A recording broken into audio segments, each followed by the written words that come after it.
Welcome to Motivate You, the winner circle here on thisis50.com. Your host, June Archer. Today's guest, this is going to be so much fun. I don't even know how you put bluegrass and hip hop together, but this group managed to do it. Please welcome to the show, GangstaGrass. This is Wrench, Dan White, What's up? What's up?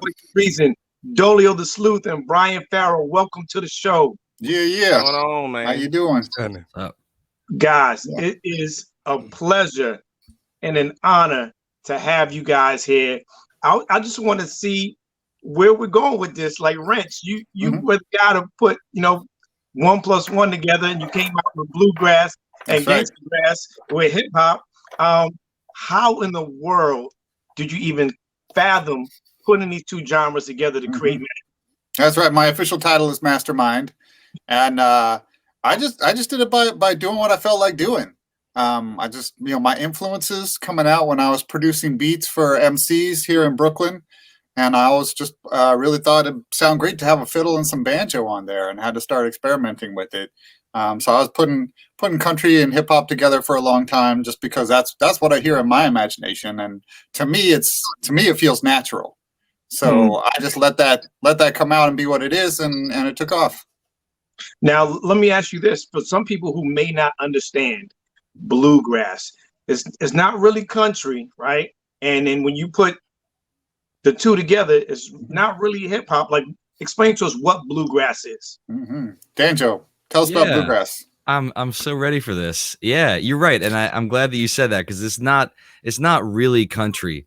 Maybe in a similar way that, like, I don't know, R&B is not the same as hip hop, or that's a bad analogy, but bluegrass is already kind of a fusion music, right? Because you have this old time Appalachian fiddle tune music with like fiddle and banjo that comes out of the Appalachian Mountains, but it comes out of the mountains, right, and it goes to the city. And Bill Monroe took this and fused it with a bunch of other influences. So you've got like blues influences, you've got New Orleans jazz, you've got all these rhythms. I mean, the way that he plays the licks on the mandolin, like, I could take out a mandolin right now and play you a Chuck Berry guitar lick on there. And that's a lot of what he's doing, is just like, he was listening to a lot of different influences at the time he put this stuff together too. So, in a lot of ways, when we combine the bluegrass with hip hop, some people might look at that and say, well, that's not really bluegrass, but I mean, it's the same idea. No, I love it. And Bill Monroe, shout out to him. He's the creator of bluegrass. And to break it down, it's really just strings, a cappella with a little twang to it, a little flavor to it, right? So for those who are watching and listening, who love hip hop, who may love country and may not understand it and understand the fusion, I think it's amazing. I heard a couple of records, man. We're gonna talk about the first single too, but I just want to talk about No Time for Enemies went #1 on the Billboard chart, the bluegrass chart. How did that feel? I want to Arson, for you, the first time an MC has ever been on that chart, how did it feel to be on the bluegrass chart, #1 record, Billboard? It gets no better than that. That was wild. Because we had charted before, right? But this one was really special, because we put a lot of work into making this record happen and putting the whole thing together, even in the midst of everything that was going on. And for it to hit that #1 spot was like a validation that I never really thought I needed. I'm pretty. I think I'm a pretty talented cat, and I roll with a bunch of talented cats, and I don't know that I ever needed any validation of that. But this was a validation that was like, yeah, you're seeing this, you're seeing what's happened, you're seeing what we're doing. And I quite honestly, and if the world had been a little bit different, I'm not gonna lie, I think it would have stayed there a little bit longer. Now, what did you think about the mashup when you first heard about it? Whether it was Wrench or anybody, like, what did you think about it as an MC? Like, how did you feel about that? I've been had a little country influence in my whole life anyway. My dad was a big Charlie Daniels fan, and him and my mom were huge Dolly Parton fans. So I was kind of dipping my toes in it a little bit as a kid, right? So when Dolio came to me about doing this project, I listened to one song and I was like, all right, yeah, let's do this. Why not?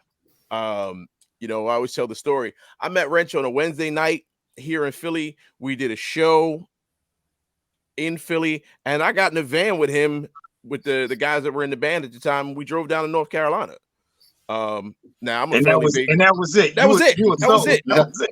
You know what I mean? I'm a fairly big dude, so I can get into a random van with 4 random white guys and drive, several states away. I can get away with that. I wouldn't suggest that for everybody, but the vibe was just there, and it worked. It worked. And that was it for us too. We were like, this guy just jumped on stage and freestyled a whole set. This is amazing. Let's keep this going. Hey, sometimes they say, Arson, that you may not know where they're going, but you know that they're headed in the right direction. So just get in and go and enjoy the ride, right? Yeah. And I could tell that from Wrench from the gate. This guy has just put together such amazing stuff in the way he, creates sounds and stuff. I was like, look, I put out a solo album last year, and I was like, I need a couple of beats for it, and he, put together a couple of real gems, some real like head nod boom bap stuff, and it was perfect. It was perfect. This guy, there's very little this guy can't do.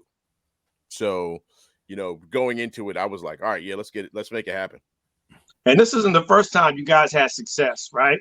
Let's talk about this Emmy-nominated song for Justified. How did that take place, and how did that feel? Like artists, they always think about just putting out a record, putting out a video, but never really thinking about other streams and other opportunities to create money, right? Or just to be seen, or break a song or break a record.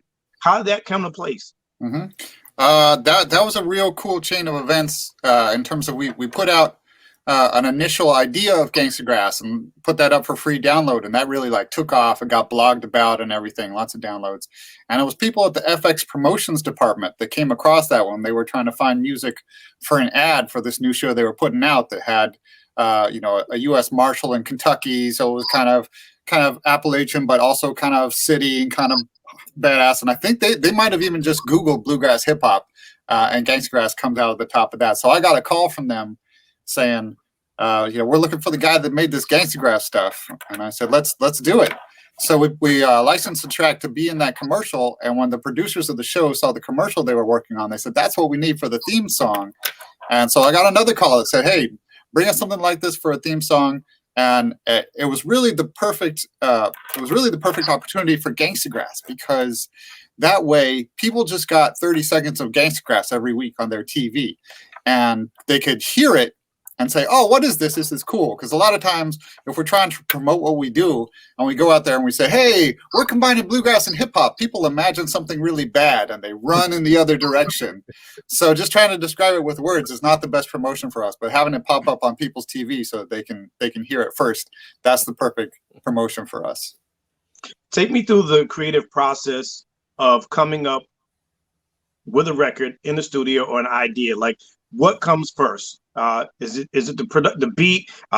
Does Danjo come in with the like? How does the creative process work for you guys? I'm a music guy, but I'm always interested in how people put together the magic.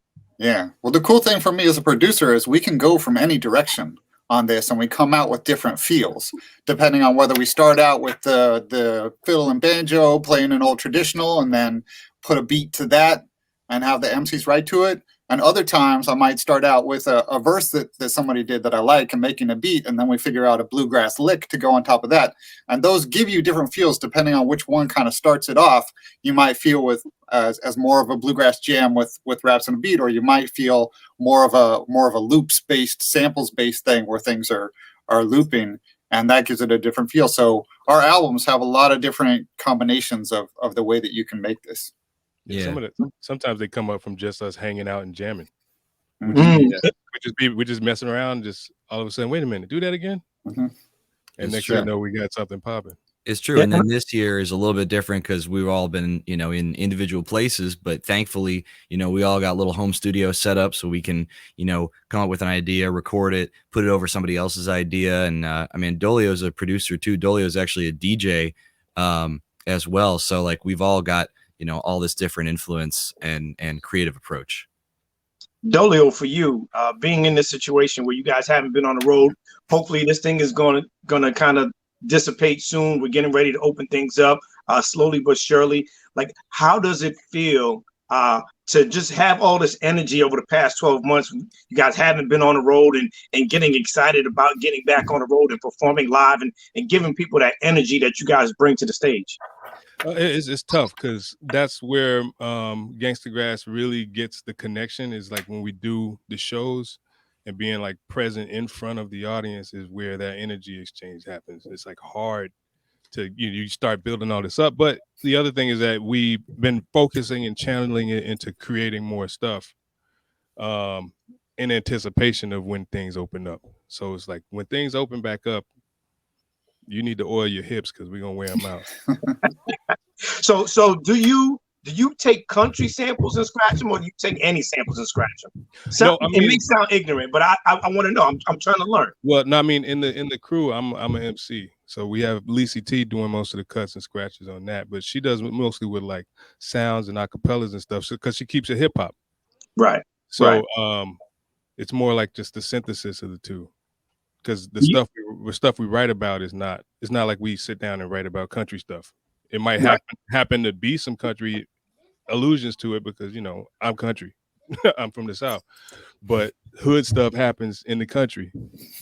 Right, probably more than we even believe. So Right. let me ask, where's everyone from originally? Wrench, where are you from originally?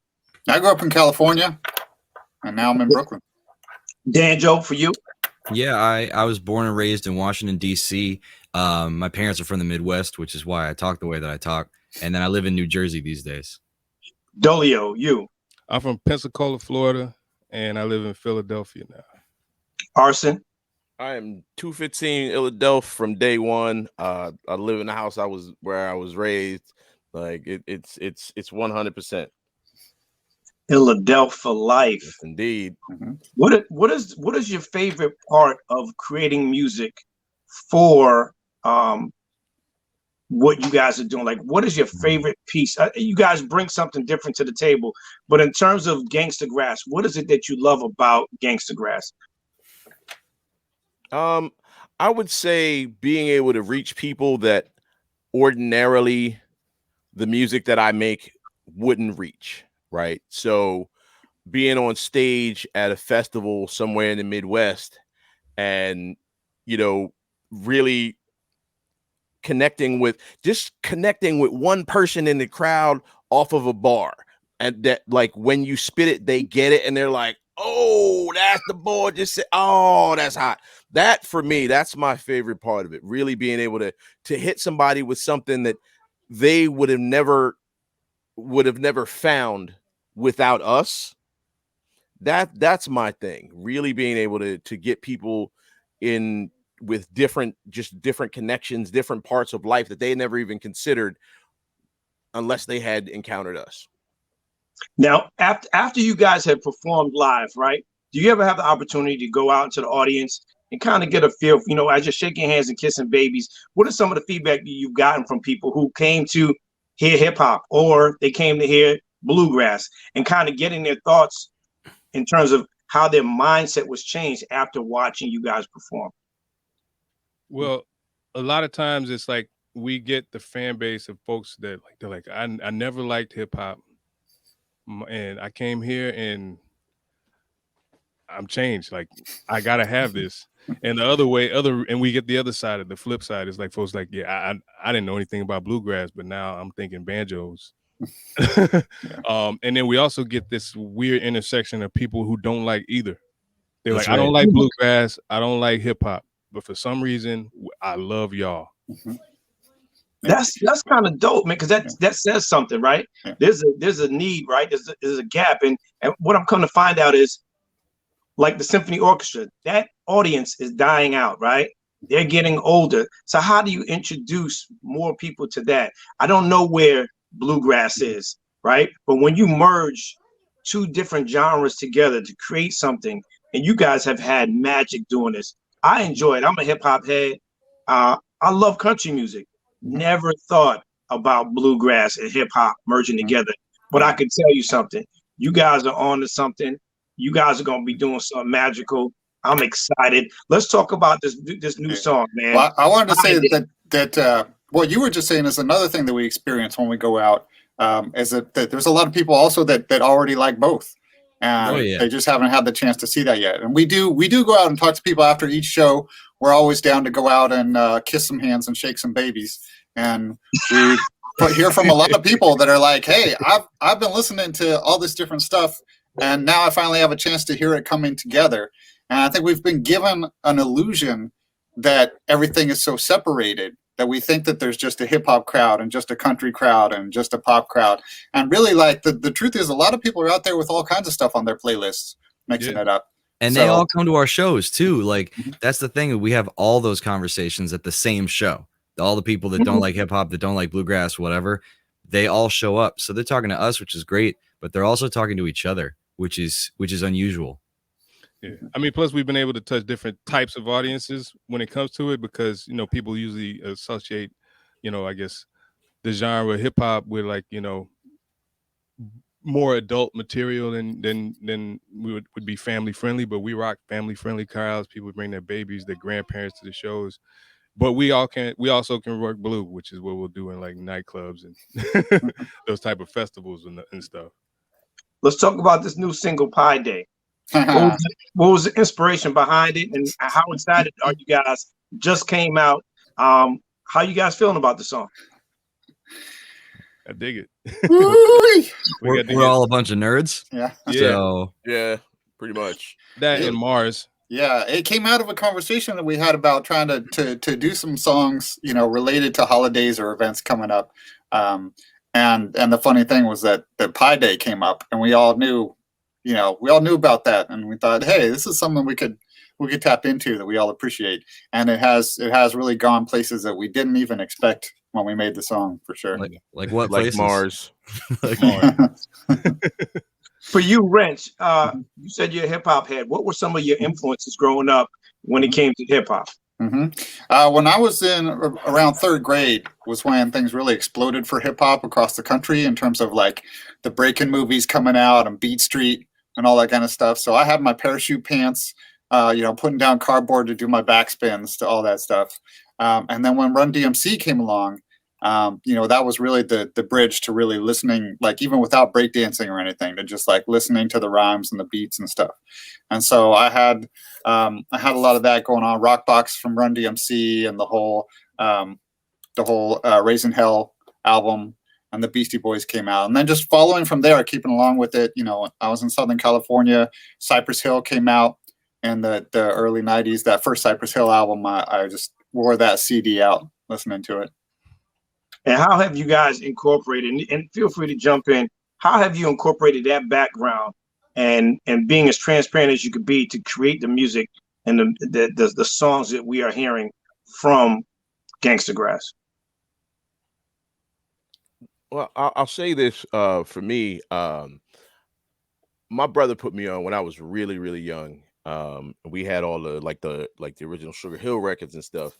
And then, like Ren said, Run DMC was what really got me. Then I got into Public Enemy and BDP, and it was around that time. Like, for me, the lyrics got to be really, really important.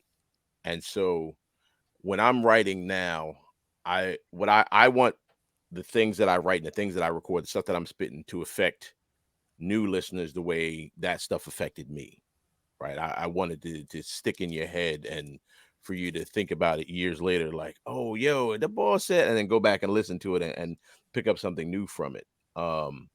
And part of one of the things I really enjoy about, being a part of this team is that when I'm writing, I have such a, my partner is so sharp that I got to keep my levels up, man. Me and Dolio, we go back and forth. And we've said this before, like, we have to keep each other sharp.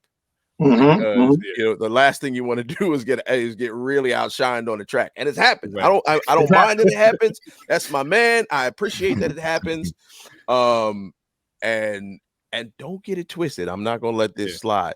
Yo, this brother Wrench got bars. Yeah, Wrench got bars. Yeah, he got bars. Yeah, bars. Yeah, he was actually spitting when I met him. Mm-hmm. Yeah, Wrench got bars. Yeah, my stuff. That's dope. I'm not gonna put you on the spot today, Ranch, but I promise you, when this thing opens up, we're gonna get together. We're gonna do a show together.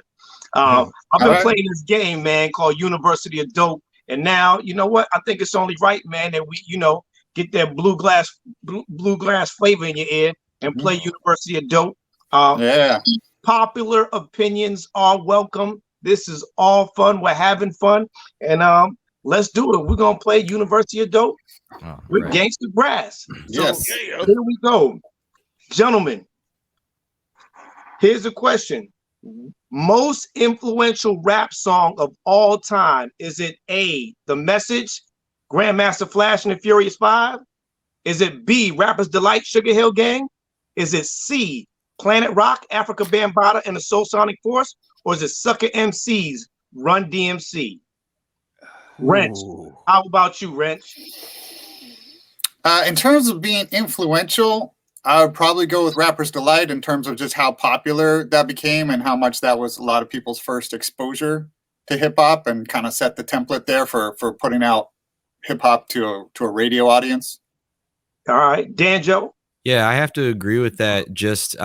Partially also because it seems like everything I keep learning about, like through the hip hop family tree and just the backstory of like the creation of the track and, like rights disputes and people stealing things from each other, just like everything about that, I think also really leads ahead to like maybe the things that happen in the business side of it later too. So that's just is a big thing.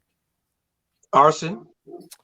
Oh man, I'm gonna go with The Message, because The Message was very much that sort of shift in the paradigm. Like a lot of it was very much party songs and so on and so forth, and then this joint just dropped, and Melly Mel just destroyed this record, right? And the way they went back and forth with the MCs on it, I would definitely go with The Message. Plus, that was like a 6-minute song, and nobody cared. Nobody cared. You let the whole thing run. All right, Dolio. Yeah, see, I'm gonna go with The Message too, and I kind of was predicting that the lyricist would end up going with it, because I was because in my head, I agree with the other fellas about Rapper's Delight and how widely distributed it became, to where even the old people knew about it because it was this bop. But as far as like influencing the course of the way hip hop was constructed, I would say The Message, because it was the first one that really got into talking about real stuff. If you had to erase one from hip hop history, who would it be? A, Curtis Blow, B, EPMD, C, Kumo D, or D, Slick Rick? Blasphemy. If you had to erase one from hip hop history, who would? Why do we have to do that though? Why do we have to do that? Wrench, who do you got, Wrench? I'm gonna have a revolution on this one and say you can't make us do this. We'll go on strike. I don't care. What is this, Sophie's choice? Right? Come on, Wrench, give me something, Wrench. Come on. I'm just gonna do to pick randomly here, because how are you gonna erase somebody from hip hop history? It's all interconnected. Plus, all these dudes are alive. They can see you in the street. Yeah, right. and we might. I mean, we've met a lot of amazing hip hop cats. Stranger things have happened. Come on, give me something. Right. Come on. I'm gonna give you one. Let me give you one. All right. I'm going Mo D. All right. Strictly because Curtis gave you the breaks. EPMD, like I love those dudes to death, and Slick Rick is still arguably the greatest storyteller in the history of the culture. Mo D was dope, but he's just another dope dude. Like, and the LL Battles was dope, and Wild Wild West was dope, but he's just another dope dude. And of those four, I would have to say Mo D. I love the ESPN breakdown, Arson. I love the ESPN breakdown. Thanks for saving us from that one. Dolio? Yeah. I hate to do this. It'd have to be Curtis. Yeah. Danjo? No, I agree. But I'm gonna let him say it. Listen, unpopular opinions are welcome. Yeah. Okay. Well, I will point out, I might go with Kumo D too, even though it's a tough decision. I like a lot of Kumo D stuff that he did, but I think the fact that one of the most notable things he did in hip hop history was getting defeated by Busy B in a rap battle. All right. All right. Well, the thing is, he was All right, Wrench. I like to come on. I love it. Let's talk. Let's do it. All right. Now, Wrench, this is for the MCs, but this one definitely for you as well. Mhm. If these 4 MCs were on the same track today, who would come out on top? A, LL Cool J, B, Rakim, C, KRS-One, or D, Big Daddy Kane? Who do you got, Dolio? Let me see.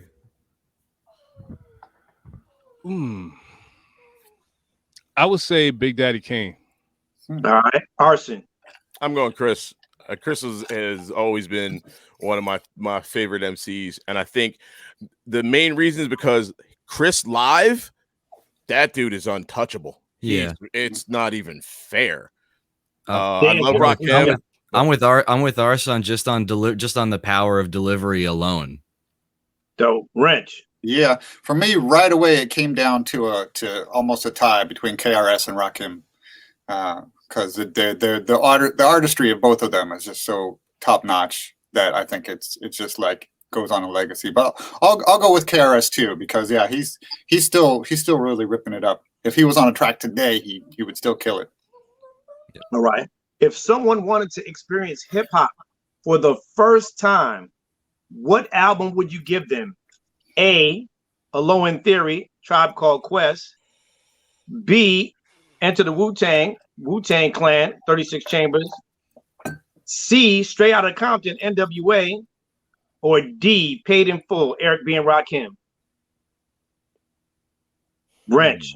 Yeah, well, since this is not a question about like which one is best, but in terms of introducing to somebody to hip hop for the first time, just assuming they're coming from something else, I think Tribe is going to be the way to go to sort of break in somebody who's coming from a different place to show, you know, things that they would be able to kind of latch onto and appreciate musically. Tribe is really going to open their mind on that.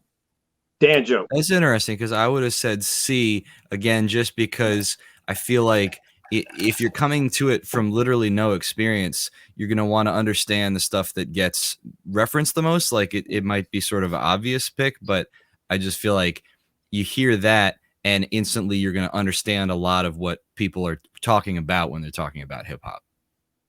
Dolio.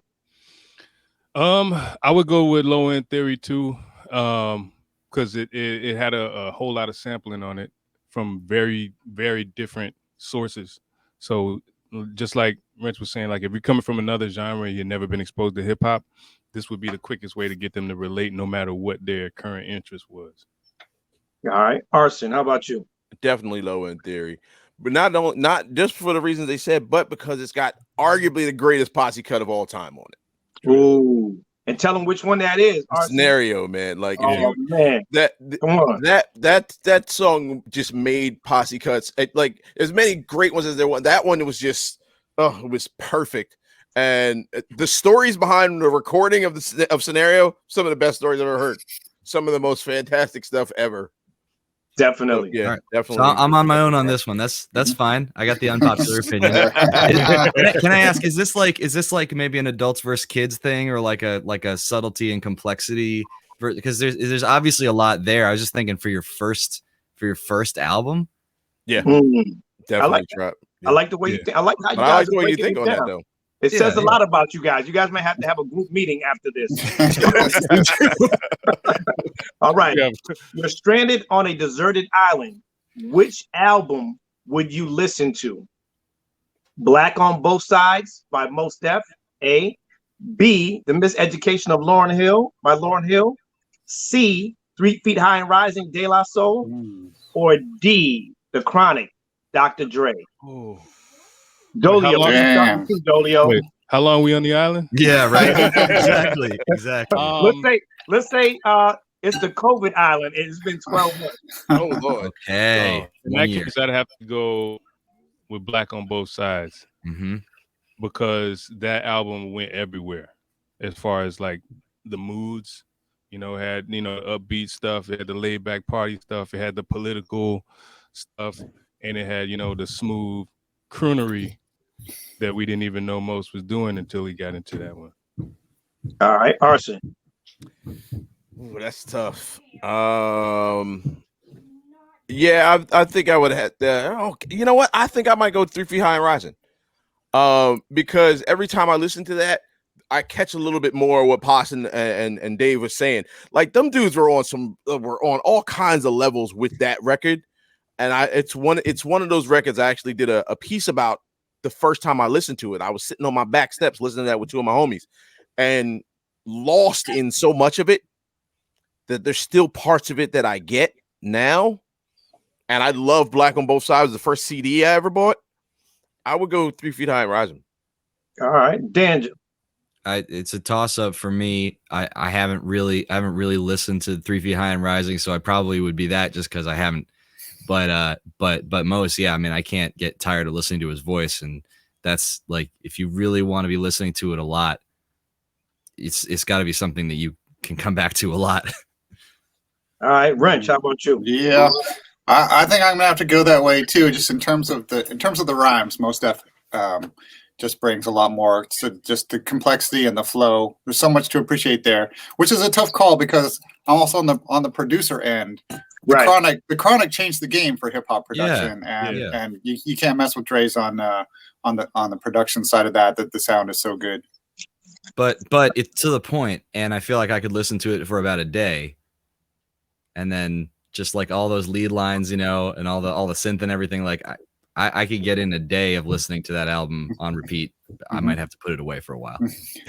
All right, which crew would you choose as teammates on Family Feud? Would it be A, Dipset, B, Cash Money, C, G Unit, or D, Rough Riders? That's including Eve. Wrench, who would you have on your team for Family Feud? We're including Eve and the Rough Riders? Most certainly. Okay, I'll go with Rough Riders. All right, Danjo. G Unit. Carson. I'm going Rough Riders just to see DMX on Family Feud, bro. That would be the greatest thing ever. Oh man. How about you, Dolio? Yeah, I was gonna go with Rough Riders too. Oh man. DMX and Steve Harvey in the same room. Yeah, come on, man. Oh my God! Don't forget they got Kadir Latif now, so that would be historic. Yeah. Yo, historic. That would be historic. Mm-hmm. Reinstate one back into hip hop. Who would it be? A, Guru, B, Nipsey Hussle, C, Nate Dogg, or D, Big Pun? ooh. If you could bring one back, who would it be? Dolio. I'm gonna have to say Nate Dogg. Hold up. How about you, Arson? Guru. Danjo? Probably Nipsey, just because it's so fresh and he seemed like he had a whole lot of potential. Rent?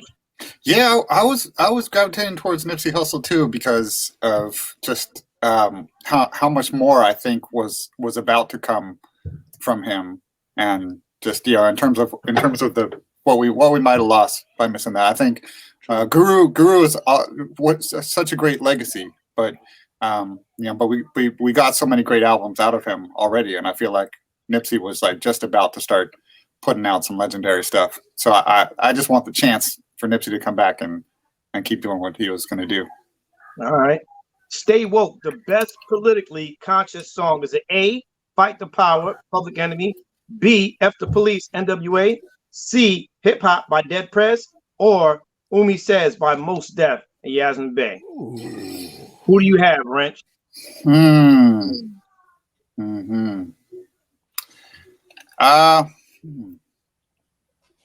gonna go with Dead Prez hip hop. I think they tend to be political in a specific way that actually like brings in a lot of specifics from ideologically that you can really dig down on. So I would, if I was gonna use one song to do political education with people, I would do Dead Prez.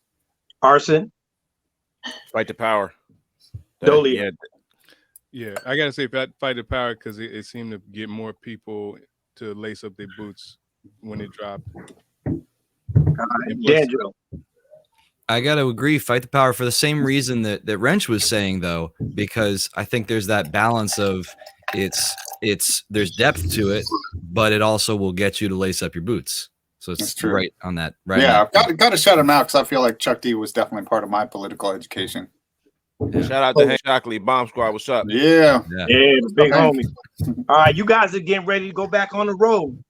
Pick one to be your manager. Is it A, Master P, B, Chamillionaire, C, Birdman, or D, Akon? Ooh. Dolio. P. yeah. All right. Percy Miller. Arson. Yeah, I'm taking Percy. That dude's he's got his head in the game like on a level that a lot of cats never had. Danjo. Like this year or like 5 or 10 years ago? I don't know. Yeah, I don't know. Toss up between Akon and I would personally like to be a Chamillionaire. So toss up B or D. Yeah, How about you, Wrench? I was thinking Master P too. Just the others I know more in terms of the artistry, but Master P I heard so much about the business side that he was building. I'd want him to do business stuff for sure. Plus, that might be mad free Reeboks though. It might be. It just might be. All right, guys. A pimp just slapped you and took your money. Who are you going to get it back? E40, A, B, 50 Cent, C, Snoop Dogg, or D, Beanie Siegel? Listen, I'm Philly all day. I'm bringing beans. I'm bringing beans. Yeah. Beans is known to throw them knuckles. But I would actually go with 50 Cent because he has a documented record of getting people's money, of like getting money back from people. If you owe 50, he's gonna get it. He's gonna get it. Point. Wrench, how about you, Wrench? I don't know. I was just trying to figure out how I'm going to get it back on my own. And then I'll go hang out with Beanie Siegel because I just want to kick it with him. Danjo, how about you?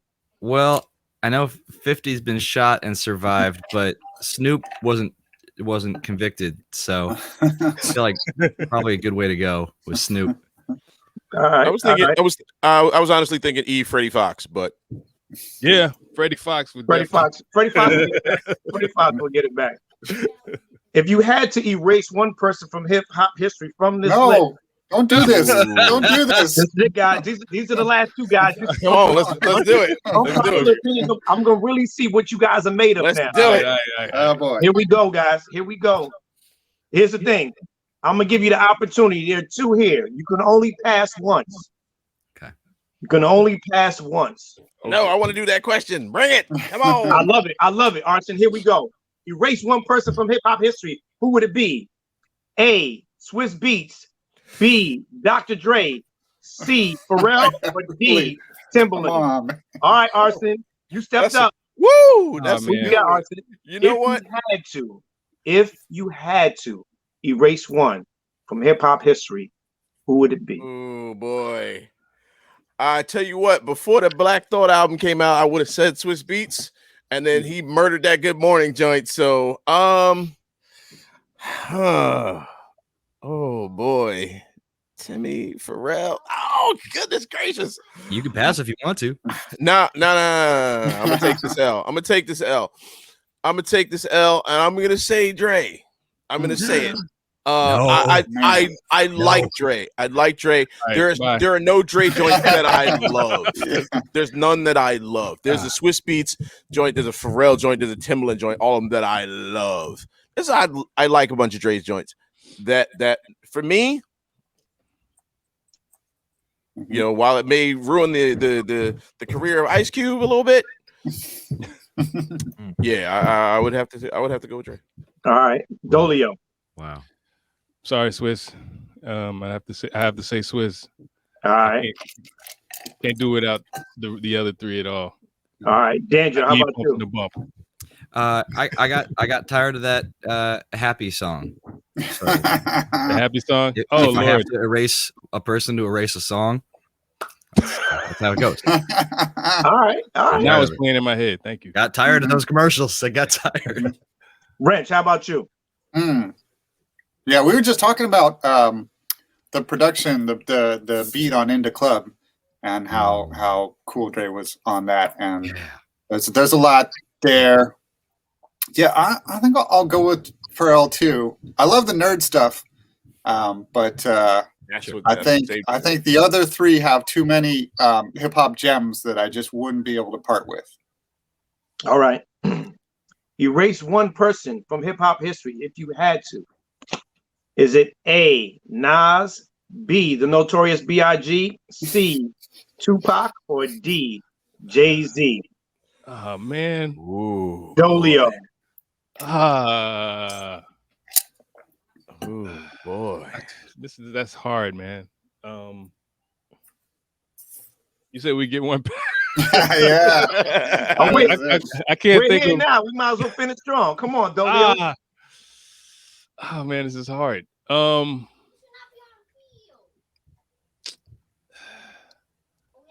This is very hard. I don't want to have all of Brooklyn coming after me. The thing is that dang it. All right, B. Yeah, you better run. We never saw him again. Arson, how about you, Arson? Oh, that I am going to say you're tough. Yeah, that is tough. I'm gonna go C, quite honestly. Like Nas is untouchable for me just from Illmatic, just from that. And Jay is untouchable just for the first one. Reasonable Doubt. Reasonable Doubt, yeah. There's only maybe one Pac joint that I love. And so, yeah, okay. Okay. Danjo, for you.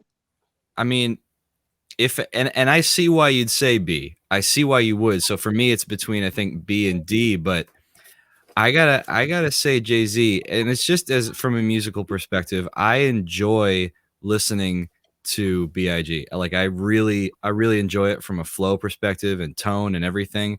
I don't really like listening to JayZ. That's all. All right. I respect that. Rich, how about you? Yeah, let's get us all killed here. And I was trying to find a loophole, and this is how it worked out for me, which is that, and there's no, I love JayZ, but he quotes a lot of B.I.G.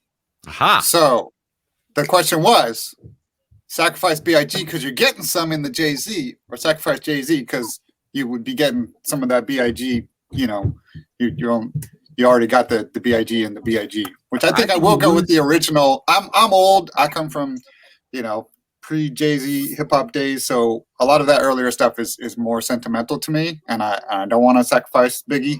So tough decision, but ultimately I'll go with JayZ and keep the original Biggie rhymes. Because I think you lose all of that if you lost Biggie, then you lose all of that in JayZ that you like. Well, for me, okay. It was just with Jay, it was Reasonable Doubt. Period. Mm-hmm. I mean, there was all the other stuff after, which was great, but Reasonable Doubt for me was like I was basically just having to take all of their monumental projects to kind of like compare them. But like with Pac, I was already a Pac fan before Biggie came out. So I had Tupacalypse Now, strictly for my, I don't know if we can say that word on here, but but all of that stuff and the stuff he did with Digital Underground was the stuff I was already hip to before Biggie dropped. So like I can't lose any of that DU stuff. Got you. Well, listen, guys, I appreciate you playing University of Dope. That was University of Dope, the Bluegrass Flavor in Your Ear edition. Man. Let me ask you guys. You really put us in some tight corners there. No, I gotta hand it to you. This is all fun. It's hip hop trivia. It's fun. And I've been playing it with everybody from who played Redman, Method Man. Nice. Who else? Kwame has played. Nice. Who else? Warren G has played. Like it's all fun, man. Some of these guys are in the game, so it's all fun. And the answers change depending on what coast you grew up and what bracket you are in terms of age. It's a lot of fun. Let me ask you guys. You guys have been doing this for a long time, man. What continues to motivate you to create music in your genre for people to be inspired and motivated by what you guys do? Stories and feedback we get from the fans, the people that the music touches, because we write stories, we tell, we interact, we write the stuff that conveys the energy, and people who get touched by the stuff that we write, they actually, give us feedback, and we get stories of people that connected with it, like, oh yeah, this happened to my mother, da da da, and just getting that feedback keeps me motivated, because it means that people are listening and also feeling it. On the last project, let me ask you this. If someone wanted to get an idea of what you guys are all about, and they can only play one song, let's think back to when you put the needle on the record. If they were only able to put the needle on one track, what song would you want them to play off the new release that you guys have? What would that song be? For you, Wrench, what song would that be? I'm going to say Ride With You, because it's kind of a lot of it in some ways kind of really hits on our kind of mission statement. And, but I'm going to say Ride With You and hope that somebody else says Freedom, because I don't want to leave that out too. That's one that really should be put out there for people. Danger, how about you? Man, I mean, representative of the whole album is tough, because I wanted to say, we do this Stephen Foster cover of Hard Times Come Again No More, which is significant, I think, for a lot of people from a bluegrass perspective. So if I'm talking to like a bluegrass crowd, I think that's probably where I would go, plus that it features Kaya Cater. But I mean, Nickel and Dime Blues, like, that's a banger. It's fun. Yeah. I love it. And I think that's probably the most representative also of our live show. So Dolio, how about you? I would go with What I Am. All right. Because it like grabs you by the seat of the pants. Mm-hmm. We're working on that video right now, so we'll have a video coming out for that soon. That's about the job. Right. Arson, how about you? I would go Do Better, actually. Because it is very much like, not only is this is what we're about on a skill level, but this is what we're about as as human beings, as individuals. Plus, it's got our good friend Randall Wyatt on there, and he's an amazing MC from Portland, and so that always helps too. You know what I mean? The more dope MCs, the better. Oh, definitely. Now, music is a soundtrack to our lives, and you guys are obviously great at what you do. But what song best represents your journey up to this point, or what artist embodies your journey that you could just turn on at any time and it gets you locked into a zone, it gets you in that mood, that you know that everything is going to be all right? Dolio, I'll start with you first. I don't know. For me, it's like folks like Bob Marley. Basically anything by him. Okay. Because it gets me in the vibe, and I'm like, okay, now I can start the day. Started off calm and just go with it. Danjo, how about for you? I think John Hartford, just the sort of the way that he went with his artistry and his commercial success, where he was able to use some of his success to really let him do the stuff. And he was just so consistently like doing stuff people did not necessarily understand. And I think he gets more appreciation now after his time. And just a wacky, zany banjo guy. Wrench? I don't think there's anybody else that can represent GangstaGrass or our journey. So I just got to put on GangstaGrass and be like, yes, we did it. And on our new album, we did a new version of This Land Is Your Land, which represents, I think, a really good journey for us in terms of the stake that we're claiming in American history and where we're going with America, and to be able to grab a hold of that. And it came out of the fact that we were actually invited by the Woody Guthrie Center to perform it at the 80th anniversary of the writing of the song, This Land Is Your Land. And so that's also just part of the journey of getting to the point where the Woody Guthrie Center is inviting GangstaGrass to redo This Land Is Your Land, and have the MCs come in and put on verses that really fill it out like a full picture, including the good and the bad, for us to wrestle with from American history that we're trying to bring to it. But you say Woody Guthrie, man, because Woody Guthrie's dope. He is dope. Dope. Arson, for you. Black Thought. Like that dude just keeps getting better. And for me, I want to